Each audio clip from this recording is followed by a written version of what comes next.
Hi there, I'm Rebecca and a really warm welcome back to my channel PumpkinBecki. In this week's video we are here at the Malvern Spring Flower Festival. It's a bit drizzly, but let's go and make the most of it. Let's get started.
Now we're at the Plant-A-Go-Go stand and these are absolutely stunning. I don't know whether they won a medal for their stand, but they should have got a gold because it's just delicious. You know how much I love heuchera and I'm absolutely spellbound. Oh, look at that one.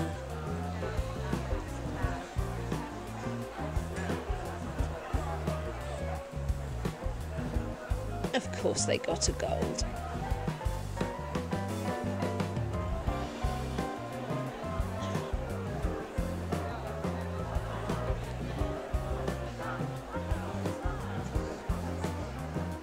Aren't they magnificent?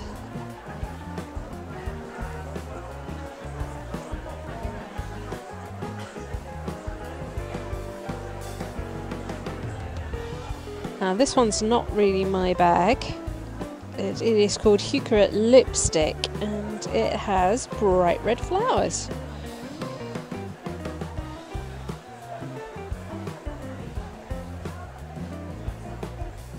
Here's the very aptly named Heuchera Dark Secret.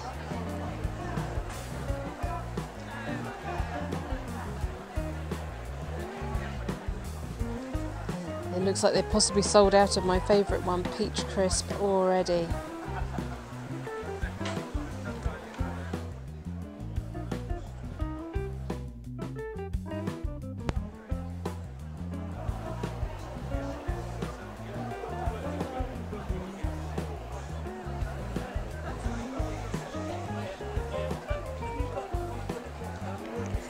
And look at that tiny gunnera.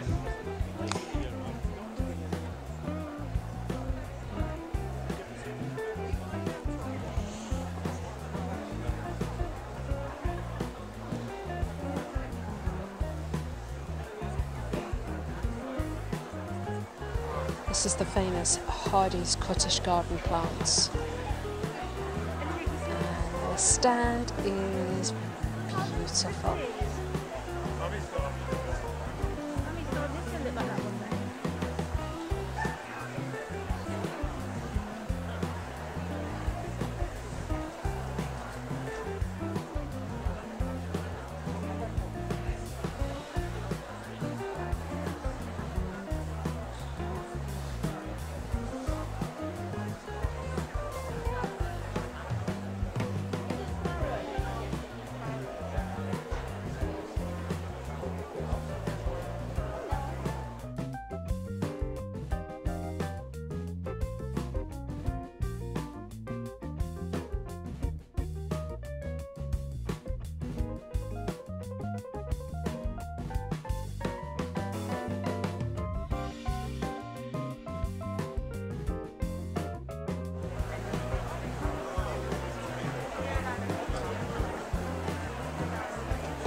This is the Heuchoroholics stand.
These are the lovely guys from Surreal Succulents, who I buy my succulents from.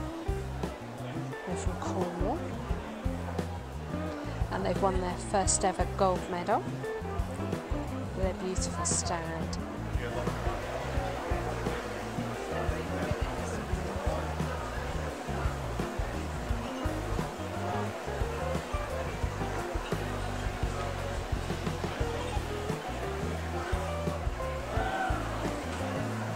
Absolutely beautiful stand. Really deserved its gold medal.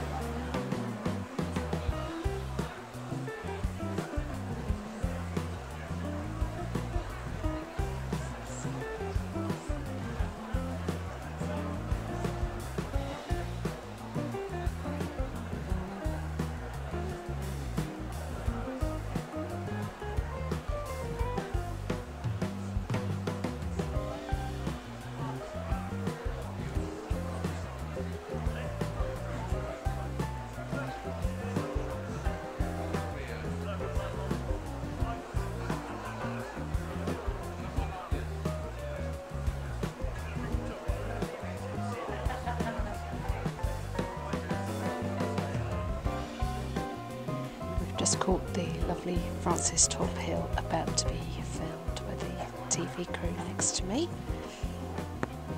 So I'm getting some sneaky footage.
this enchanting garden is by Alchemy Gardens.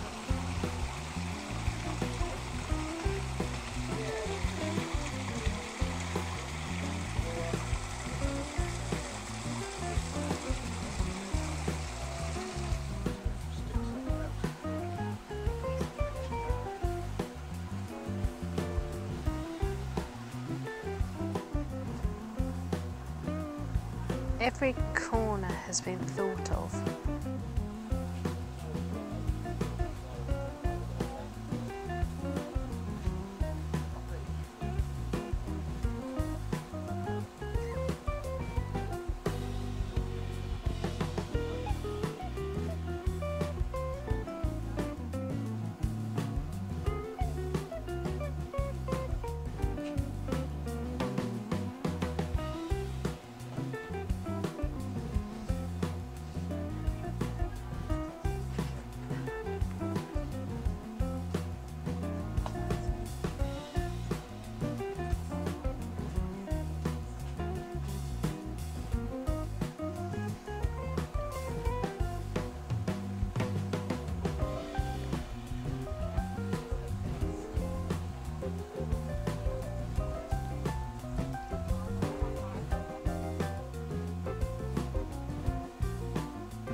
So we have made it to E-Coco's stand. You know that I love talking about E-Coco's products.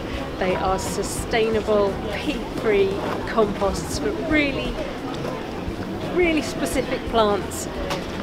Orchids, carnivorous plants, bonsai, all these things need really specific soil conditions, and as we know, we've watched my videos, my carnivorous plants don't just survive in these soils, they thrive in them. And there's no peat. It's fantastic. So meet Nikki, Dan and Rachel. Hello. The team from E-Coco.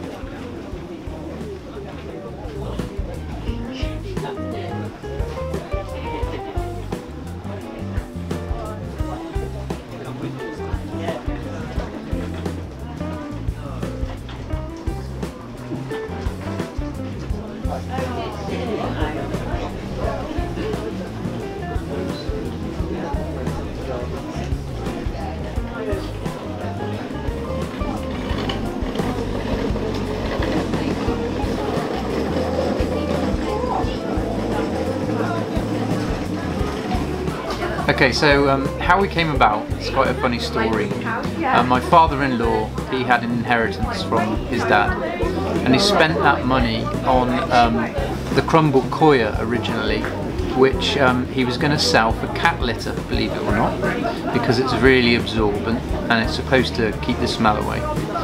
And basically everyone and their mum was selling cat litter really cheaply, so it never took off at all.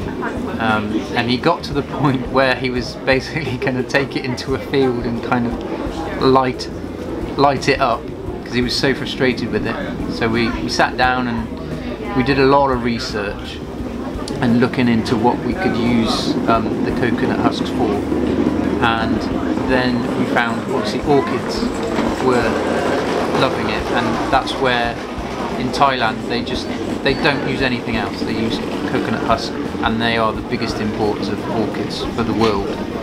And so that's where we were born, really. We started up selling the different grades for orchids, and then gradually we added different ingredients and made our own composts, and then some of these baskets and things that we've got from Thailand as well. And that's it. It really progressed from there. I can't believe you nearly set fire to it all. I know. It's got a natural chemical called chitinase inside of it. Now, most of the bugs have got an exoskeleton made of chitin, and the chitinase destroys the chitin. So that's how it works in simple terms. So they basically melt. The bugs melt. But obviously, because it's organic, it takes a few days to get going and working. Yes. And once they're dead, a lot of people think they're still there, but you brush them off because they kind of cling in clumps depending on how bad the infestation is. And then you just reapply, keep doing it. But it's all the same solution, so it works as a fungicide and a fertiliser. Okay. Because of the different elements that are in it. So is that good in the greenhouse for? Yeah, you can use it basically anywhere in the greenhouse, even indoors. If you keep using it all year round, it will build up a resistance in the sap of some of the plants as well. So the bugs should then naturally stay away from it. Wow. You've got the various different coconut husk chips. For this one, we actually tell most people what it is. It's 5mm and 10mm roughly chipped shell. And then we add charcoal as well for the aeration. So this is instead of putting crocs at the bottom? That's right, yeah. Instead of crocs and stones as well, because a lot of people use stones. Yeah. Pop this in because it's nice and compact.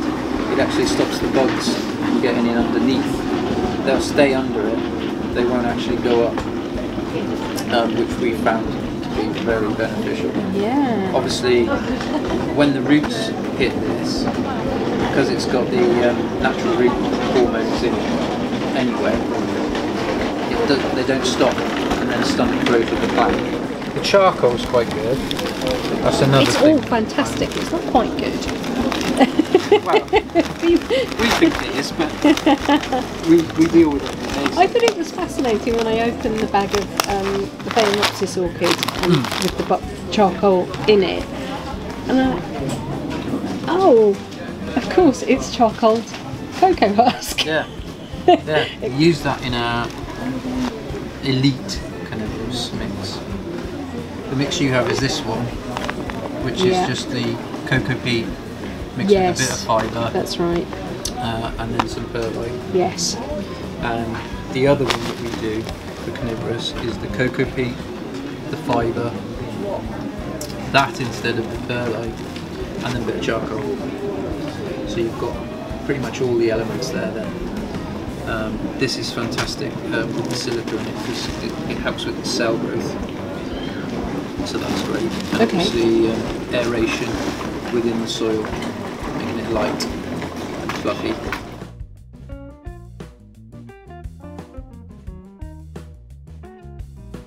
We do a cactus and succulent mix, and what we call other plants, because it's a general compost, so you can pretty much put whatever you want in there. And then we do a specific carnivorous and moss one, which has got the perlite substitute in. Yeah. The most popular is actually the cactus and succulent. Then we'll give you a bag of charcoal and a bag of grit as well, and we do different sizes. So this is the smallest we do, which is a ½ litre. We call it ½ litre, but we actually give you ½ litre of the soil, and then we give you some of the charcoal and some of the grit. Oh wow, okay. As well, so you actually probably get more like about a litre or just under. We actually do a step by step, so preparing your container, adding the grit, etc, etc. Lovely.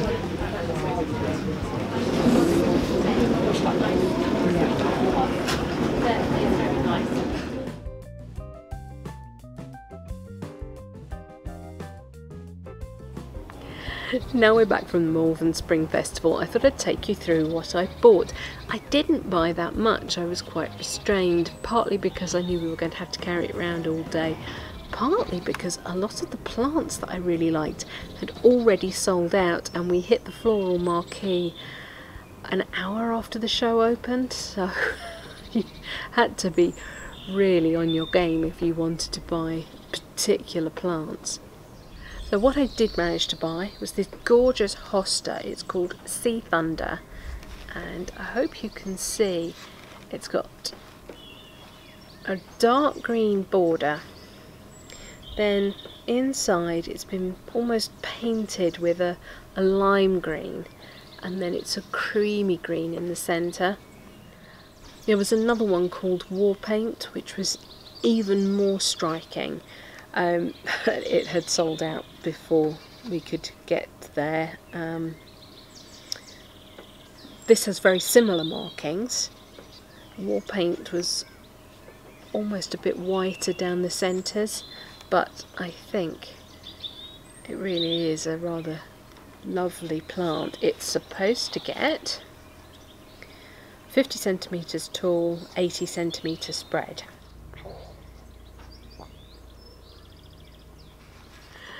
The only other plant I bought was this oh so gorgeous clematis, an alpine clematis, Clematis marmoraria. It's classified as a dwarf spreading shrub, and I bought that from Primrose Bank Nursery.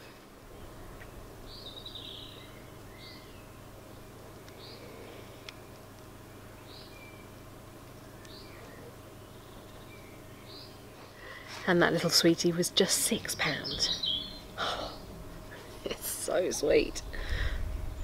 Then not only did I go and spend some time with my friends Dan, Nikki and Rachel on the E-Coco stand, I also spent some money with them. I treated myself to a bottle of Nature's Gift pesticide. I am having a bit of an infestation with my succulents at the moment. They're not dreadfully happy. I want to try this on the leaves. I think I've got something like some sort of sap sucking beastie on them. Not quite sure what it is, don't like it.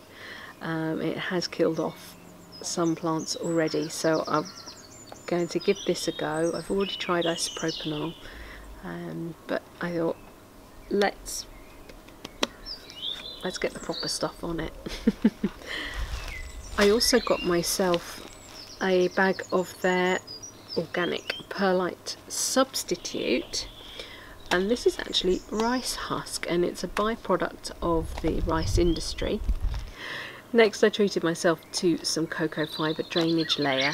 I did see an Instagram post about this on their Instagram page, but I didn't really understand what it did, so having chatted to Dan, as you would have seen in the video, it made much more sense to me. So here we are, I've bought myself a bag of it, and I'm really interested to see how this works. You're not just putting a dead sort of inorganic drainage thing like a crock in the bottom of a pot. You're actually using something that roots can grow into without affecting the drainage. The drainage hole remains open, and this also contains a growth hormone, a natural growth hormone, which will actually promote root growth. So, I mean, this is a double whammy. I want to see how this goes. And my final treat was something I hadn't realised E-Coco did, but in light of one of my previous videos, I thought it was a really cool idea. They have these takeaway bags, and they are terrarium filling kits, and included in them you get the medium, you get some grit, and you get some charcoal. They do various sizes, and it depends what you want to grow in your terrarium as to what sort of kit you buy. I've gone for the carnivorous plant one. They have got one for cactus and succulents, and they also have other plants. Now, what Dan told me was that the size of kit you order, because you can buy them on the website, relates wholly to the size of the soil pack that you're going to get. So there's a 1/2 litre, a 1 litre, 2 litre, 4 litre and 8 litre. I think this is the 2 litre. And that means I've got 2 litres of the cocoa growing medium in this bag. The gravel and the charcoal are in addition to that. So, you know, that's going to fill a fairly sizable container or several small ones. I need to buy myself a terrarium, and when I get home I will give it a go. I hope you enjoyed my little trip to Malvern. I thoroughly enjoyed it. It was really lovely to see an RHS show live, not on the TV. I think I missed an awful lot, partly because of the weather. It was really difficult to look at the show gardens. There were a couple that I absolutely loved and did take photographs of.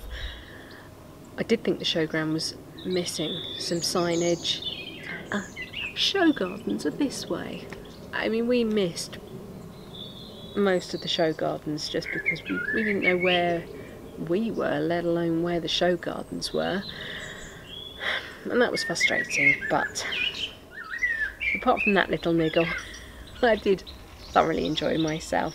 It was so lovely to meet Dan and Nikki and Rachel at E-Coco, finally put faces to names. Obviously I walked on the stand and they knew exactly who I was. Which is weird, that's the first time I've had that happen. Right, that's it for this week's video. Thank you so much for watching. Please remember to rate, share and subscribe to me here on YouTube. And until next time, bye!